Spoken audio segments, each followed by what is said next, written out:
Trump's not ever going to become president, right? Right, to which Mr. Strzok said, quote, no, he won't. We will stop it.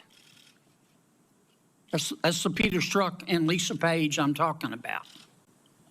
Hey everyone, welcome back to the channel. Today, we're diving into one of the most talked about cases in recent FBI history, the settlements involving former FBI employees Peter Strzok and Lisa Page. You might remember these names from the headlines a few years ago, but there's a lot more to the story, so let's break down what happened.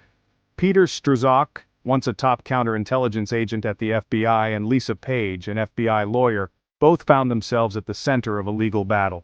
Strzok settled his lawsuit for a whopping $1.2 million, while Page received $800,000. But why were these settlements made? Well, it all goes back to some private text messages between the two that were leaked, causing a media storm. In these texts, they referred to Donald Trump in less than flattering terms, calling him an idiot and even a loathsome human.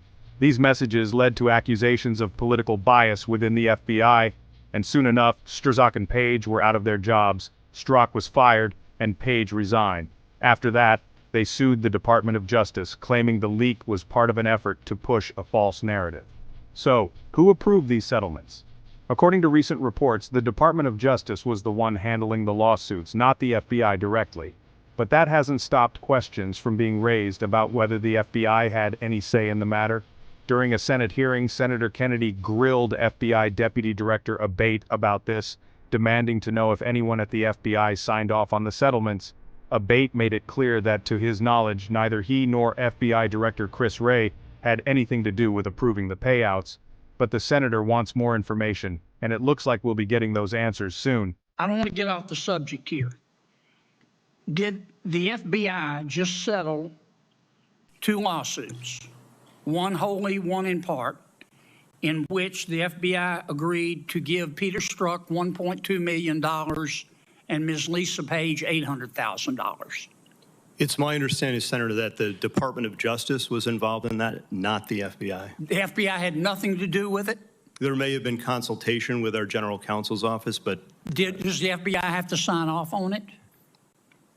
I don't know the answer to that. I don't believe so, but I would want to confirm that. I would like you to, this would be the same Lisa Page who said to Mr. Strzok, quote, Trump's not ever going to become president, right? Right, to which Mr. Strzok said, quote, no, he won't. We will stop it. That's the Peter Strzok and Lisa Page I'm talking about.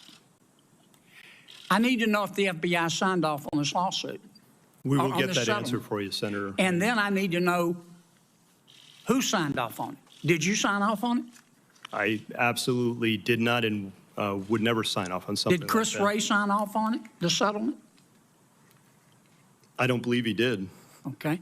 Did you don't know what? Nor do I think he would have. You need to let me know who signed off on this, if anyone at the FBI. So it was Merrick Garland who agreed to do this. Is that right? Senator, I do not know. Well, hell, who somebody signed had off to on that. agree to it. I've settled a lawsuit before. The client's got to agree to it. You're the client.